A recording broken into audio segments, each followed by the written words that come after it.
రవికుమార్ గారు, ఎన్నికలు కాబట్టి సహజంగానే ఆరోపణలు ప్రత్యారోపణలు జరుగుతూ ఉంటాయి. ప్రధాని మోదీ గారు చేసినటువంటి ఆరోపణలైనా లేదు ఈరోజు మహేశ్వర్ రెడ్డి గారు చేసినటువంటి ఆరోపణలైనా నా దగ్గర ఆధారాలు ఉన్నాయి, ఇంకా బయట పెడతాను, ప్రస్తుతం ఇవాళ ఇది చెప్తున్నానని చెప్తున్నారు. ఆధారాలు ఉంటే మరి ఈవెన్ ఈ ప్రధాని మోదీ గారు మాట్లాడిన తర్వాత కేసీఆర్ గారు కూడా దాని మీద రియాక్ట్ అయ్యారు. మరి అదే నిజమైతే ఎందుకు సిబిఐని లేకపోతే ఎందుకు ఈడీని ప్రవేశపెట్టి వాళ్ళ బండారం ఏదో బయట పెట్టచ్చు కదని చెప్పి కేసీఆర్ గారు మాట్లాడుతూ ఉన్నారు. ఇవాళ మహేశ్వర్ రెడ్డి గారు కూడా గట్టిగానే మాట్లాడారు, మా దగ్గర ఆధారాలు ఉన్నాయని చెప్పి.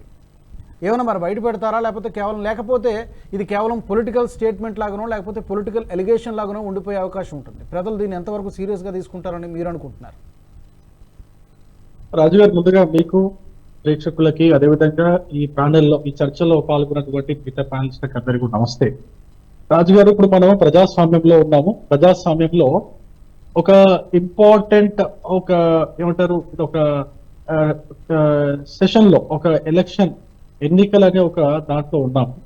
అయితే ఇక్కడ చాలా పార్టీలు ఒక అభ్యర్థి పైన ఒక పార్టీ ఇంకొక పార్టీ పైన ఆరోపణలు అనేది సహజం. అయితే సహజం ఈ దీంట్లో రెండు రకాల ఆరోపణలు ఉంటాయి. ఒకటి రాజకీయ పరమైన ఆరోపణలు, ఇంకోటి ఆధారాలతో కూడినటువంటి ఆరోపణలు. ఈ రాజకీయ ఆరోపణలకి అదేవిధంగా నార్మల్ గానే చేసేటువంటి ఆధారాలతో కూడి చేసేటువంటి ఆరోపణలకి చాలా తేడా ఉంటుంది. ఇప్పుడు అంటాము మనము ఒక పార్టీని కానీ ఒక అభ్యర్థిని కానీ తను ఏం చేశాడు ఏం చేయలేదు అన్నట్టుగా మాట్లాడుతుంటాం, అది కామన్. కాకపోతే కొన్ని ఆరోపణలు మాత్రం ఖచ్చితంగా ఆధారాలతో సహా పెట్టే ఆధారాలు చాలా ఉంటాయి. అందులో ఒక చిన్న ఎగ్జాంపుల్ చెప్తాను మీకు. ఒక వీడియో బాగా వైరల్ అవుతా ఉంది. మరి అది ఎంతవరకు we need to check the fact whether it is అంటే అది కరెక్టా కదండి. ఏం వీడియో అది? నేను గాని రేవంత్ రెడ్డి మాట్లాడుతూ ఏమంటాడంటే, నేను గాని కడుపు దాచుకొని 1 సంవత్సరం ఆగితే ఇదంతా 40,000 కోట్ల రూపాయలు రైతు రుణమాఫీ ఈజీగా చేసేస్తా. అంటే నేను దోచుకోకుండా కడుపు కట్టుకొని 1 సంవత్సరం ఆగితే 40,000 కోట్ల రూపాయలు ఈజీగా రైతు రుణమాఫీ చేసేస్తా అన్నట్టుగా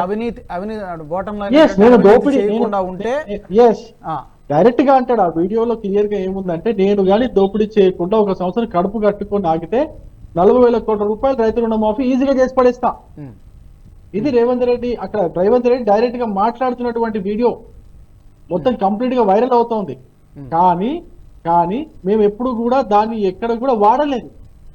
బీజేపీ పార్టీ కానీ పార్టీకి సంబంధించిన స్పోక్స్ పర్సన్స్ కావచ్చు, ఎమ్మెల్యేలు కావచ్చు, ఎవరు కూడా ఆ యొక్క వీడియోని ఈ ఎలక్షన్ టైంలో మేము వాడలేదు. ఎందుకు అంటే దానికి ఆధారం లేదు. అది నిజమైన వీడియోనా ఫేక్ వీడియోనా ఆధారం లేవు కాబట్టి మేము ఎక్కడ కూడా వాడలేదు.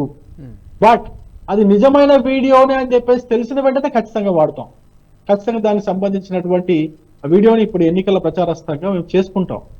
ఒక విపక్ష పార్టీగా మేము 100% ఈ యొక్క పక్షంలో ఉన్నటువంటి పార్టీని ప్రశ్నిస్తాం. నేనేమంటున్నా, ఎప్పుడైతే ఆధారాలు ఇప్పుడు మా మహేశ్వర్ రెడ్డి గారు మాట్లాడారు, మోడీ గారు మాట్లాడుతూ ఇప్పుడు 100% 6,000 కోట్ల రూపాయలు ఇప్పటికే వసూలు చేశారు, బిల్లులు లేకుండా ఏమి లేకుండా అని చెప్పి మా దగ్గర ఎగ్జాక్ట్లీ అంటున్నా. నేను ఏమంటున్నా, ఇంతవరకు మాట్లాడిన విషయాల్లో అంటే మహేశ్వర్ రెడ్డి గారు కావచ్చు, మిగతా పార్టీ నాయకులు మాట్లాడేటువంటి ఆరోపణల విషయంలో ప్రతి ఒక్క దానిపైన ఆధారాలు ఉన్నాయి మా దగ్గర. నేను ఆధారాలు లేని విషయాలు మాట్లాడలేదు అంటున్నా. ఇంకా నేను దోచుకోకుండా కడుపు కట్టుకొని 1 సంవత్సరం ఆగితే ఈ 40,000 కోట్ల రూపాయలు ఎంత రుణమాఫీ చేసేస్తా అనే దానికి ఆధారాలు లేవు కాబట్టి దాని విషయం మేము ఇంకా మాట్లాడలే. ఈ విషయాలు మాట్లాడుతున్నాం కాబట్టి వీటికి ఆధారాలు ఖచ్చితంగా ఉన్నాయి అంటున్నా నేను. 100% తీసుకుంటాం. చట్టం టైం తీసుకుంటుంది, సమయం తీసుకుంటుంది. 100% చట్టానికి తగిన ఆధారాలతో మేము సమర్పిస్తాం. చట్టం తన పని తను చేసుకుని పోయే విధంగా, ఈ విధంగా అవినీతి ఎవరైతే చేస్తున్నారో అవినీతి చేసే వాళ్ళని కట్టడి చేసే విధంగా, ఆల్రెడీ ఎవరైతే చేశారో వాళ్ళకి శిక్షలు పడే విధంగా 100% చేస్తాం. దాంట్లో ఎటువంటి డౌట్ లేదు. ఇప్పటికే మీకు తెలుసు, మా హయాలు గత 10 సంవత్సరాలుగా ఎంతమంది అయితే అవినీతి పాల్పడ్డారో ప్రతి ఒక్కరు అంటే ప్రజల సొమ్మును దోచుకొని ఎవరైతే దాచుకున్నారో వాళ్ళందరికీ కూడా శిక్షలు పడ్డాయి. కొంతమంది కేసులు నడుస్తా ఉన్నాయి, కొంతమంది పైన ఈడీ దాడులు చేస్తుంది, ఆధారాలు సేకరించే పనిలో పడింది. ఇవన్నీ నడుస్తూనే ఉన్నాయి, నడుస్తాయి. రేపు చెప్పారు, కాంగ్రెస్ పార్టీకి సంబంధించిన నేను కాంగ్రెస్ పార్టీకి సంబంధించినటువంటి ముఖ్యమంత్రి రేవంత్ రెడ్డి కూడా దీనికేమి తీసుకోలే. ఆయన ఎగ్జామ్షన్ కాదు, ఆయన పైన కూడా ఆధారాలు ఉంటాయి. మహేశ్వర్ రెడ్డి గారు మాట్లాడిన ప్రెస్ మీట్ లో మాట్లాడిన విషయాలు ప్రతి ఒక్క విషయానికి మా దగ్గర ఆధారాలు ఉన్నాయి. మీకు ఇంకో చిన్న ఎగ్జాంపుల్ కూడా చెప్తాను. ఇంకో చిన్న ఎగ్జాంపుల్ ఏంటంటే రైతు బంధుకు సంబంధించిన ఒక దాదాపు 7,000 కోట్ల రూపాయలు కేసీఆర్ గారు అంటే ఎలక్షన్ కంటే ముందు, ఈ అసెంబ్లీ ఎలక్షన్ కంటే ముందు రెడీగా ఉన్నాయి. కాకపోతే ఎలక్షన్ కోడ్ వల్ల వేయలేకపోతున్నాం అని చెప్పేసి అంటే ప్రభుత్వ పరంగా ఒక 7,000 కోట్ల రూపాయలు రైతు బంధు వేయడానికి రెడీగా ఉండినాయి. ఎప్పుడు అసెంబ్లీ ఎలక్షన్ కంటే ముందు. ఎలక్షన్ ఉంది కాబట్టి ఆపారు. ఎలక్షన్ ఉండింది కూడా ఎందుకు ఆపారు? కాంగ్రెస్ పార్టీ వాళ్ళు కంప్లైంట్ చేయడం వల్ల నేను రాగానే ఇప్పుడు తీసుకుంటే 10,000 రూపాయలు, నేను రాగానే తీసుకుంటే డిసెంబర్ 9 తర్వాత తీసుకుంటే 15,000 రూపాయలు అని చెప్పేసి రేవంత్ రెడ్డి గారు ప్రకటించినట్టు మాట వాస్తవం. అవునా కదండి? అయితే ఇప్పుడు ఈ 7,000 కోట్ల రూపాయలు ఎటు పోయినాయి? ఈ ప్రశ్న నేను వేసింది కాదు, మా పార్టీ వాళ్ళు కూడా వేసింది కాదు. ఇదే ప్రశ్నని కాంగ్రెస్ పార్టీ నాయకుడు బక్కా జడ్సన్ అని చెప్పేసి ఒక నాయకుడు ఉంటాడు, ఆయన వేసినటువంటి ప్రశ్న. బక్కా జడ్సన్ ఏం అడిగారంటే కేసీఆర్ రైతు బంధుకు సంబంధించిన అమౌంట్ ఒక 7,000 కోట్ల రూపాయలు పక్కన పెట్టి ఉంటే మీరేమన్నారు? డిసెంబర్ 9 తర్వాత మేము వచ్చిన తర్వాత 15,000 రూపాయలు వేస్తామన్నందుకు అది ఆ రైతు బంధు అనేది ఆగిపోయినప్పుడు తర్వాత మీరు ఎలక్షన్ అయిపోయింది, మీరు ముఖ్యమంత్రి అయ్యారు, డిసెంబర్ 9 అయిపోయింది, జనవరి వచ్చింది, ఫిబ్రవరి వచ్చింది, మార్చ్ వచ్చింది, ఇప్పుడు ఏప్రిల్ మొదటి వారంలో ఉన్నాం. మీరు ఈ డబ్బుని ఏ కాంట్రాక్టర్లకు చెల్లించారు? దాంట్లో నుంచి మీరు ఎంత కమిషన్ తీసుకున్నారు? అదేదో రైతులకు రైతు బంధు రిలీజ్ చేస్తే సరిపోతుంది కదా అని చెప్పేసి బక్కా జడ్సన్ అనే కాంగ్రెస్ పార్టీ నాయకుడు ప్రశ్నించినందుకు ఆయనను పార్టీలో నుంచి సస్పెండ్ చేశారు. అది ఆధారాలతో సహా ప్రూవ్ అయిన విషయం. లేకపోతే ఒక కాంగ్రెస్ నాయకుని పార్టీ నుంచి సస్పెండ్ చేయాల్సినంత అవసరం ఎందుకు వచ్చింది? అదే కాంగ్రెస్ పార్టీ నాయకుడు మిమ్మల్ని ప్రశ్నించాల్సినంత అవసరం ఎందుకు వచ్చింది? అది నిజం కాకపోతే. ఇట్లాంటి ఆధారాలు చాలా ఉన్నాయి. నేను ఇంకో విషయం కూడా చెప్తున్నా. ఇదే రేవంత్ రెడ్డి ప్రాతినిధ్యం వహిస్తున్నటువంటి మహబూబ్నగర్ జిల్లా, అదే కొడంగల్ ప్రాంతంలో ముఖ్యమంత్రి రేవంత్ రెడ్డి గారికి సంబంధించినటువంటి వ్యక్తులు, మనుషులు అంటే వాళ్ళ తమ్ముళ్ళు కావచ్చు, వాళ్ళ అన్నలు కావచ్చు, వాళ్ళు వసూలు చేస్తుంది ట్యాక్స్ కాదా?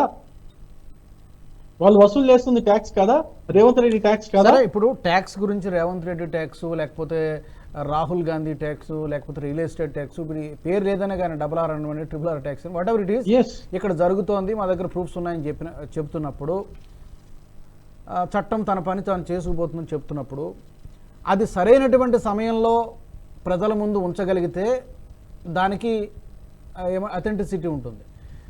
మీరు అన్నట్టుగా ఏ ఎలక్షన్లు అయిపోయిన తర్వాతనో చేస్తే అఫ్కోర్స్ అప్పుడు కూడా పడాల్సిన శిక్షలు పడతాయి, కానీ ప్రజలు దాని అంత సీరియస్గా తీసుకోవడానికి అవకాశం ఉండదు కదా. ఇప్పుడు ఎన్నికల లోపు అనుకోండి, దానికి అది మీకు కూడా కొంత పొలిటికల్ మైలేజ్ ఉంటుంది, అట్ ద సేమ్ టైం వాళ్ళకు కూడా అది కొంత డిసడ్వాంటేజ్ అవుతుంది. 2 విధాలుగా ఉంటాయి. ఇప్పుడు మీరు అన్నట్టుగా ఎప్పుడో 2 నెలల తర్వాత 3 నెలల తర్వాత అవి బయట పడితే ఆ ఇంపాక్ట్ మరో రకంగా ఉంటుంది. నా పాయింట్. రాజు గారు ఇప్పుడు నేనేమి మహేశ్వర్ రెడ్డి గారు చెప్పింది హైపోథెటికల్ గా ఏదో ఊహించేసుకొని చెప్పారు అనట్లేదు, నేను కూడా ఆ విధంగా చెప్పట్లేదు. 100% ఆధారాలు ఉన్నాయి. ఆ ఆధారాలని సేకరించుకునే పనిలో మేము ఉన్నాం. ఆధారాలు మా చేతిలో పడ్డ వెంటనే ఖచ్చితంగా మేము ఆ సరైన దర్యాప్తు సంస్థ ఏదైతే ఉంటుందో ఆ దర్యాప్తు సంస్థకి, అది జాతీయ దర్యాప్తు సంస్థలు కావచ్చు, స్థానిక దర్యాప్తు సంస్థలు కావచ్చు, వాటికి అప్పచెప్తాం. దాని తర్వాత చర్యలు ఏ విధంగా ఉంటే చట్టం ప్రకారం ఆ చర్యలు తీసుకునే విధంగా ఖచ్చితంగా మేము ప్రయత్నం చేస్తాం. మేము అదే పనిలో ఉంటాం. కాకపోతే ఖచ్చితమైన ఆధారాలు సేకరించే పనిలో ఉన్నాం కాబట్టి ఆధారాలు అన్ని మా చేతికి వచ్చిన వెంటనే ఈ పని స్టార్ట్ అవుతుంది. ఎందుకంటే మేము ఏదైనా కానీ ప్రజలకు చెప్పదలుచుకున్న విషయాన్ని మేము చాలా స్పష్టంగా ఆధారాలు ఉంటేనే చెప్తాము, లేకపోతే చెప్పము. నేను ఇంకో విషయం కూడా చెప్పాను, ఆధారాలు. ఈ వీడియో మీకు నచ్చినట్టయితే లైక్ చేయండి, 10 మందికి షేర్ చేయండి, అలాగే కామెంట్ల రూపంలో మీ అభిప్రాయాలను మాతో పంచుకోండి. Nationalist hub group of channels ను సబ్స్క్రైబ్ చేసుకుని తెలుగునాట జాతీయవాద జర్నలిజాన్ని ప్రోత్సహించండి. ఈ వీడియో కింద ఉన్న బెల్ ఐకాన్ పై క్లిక్ చేయడం మర్చిపోవద్దు.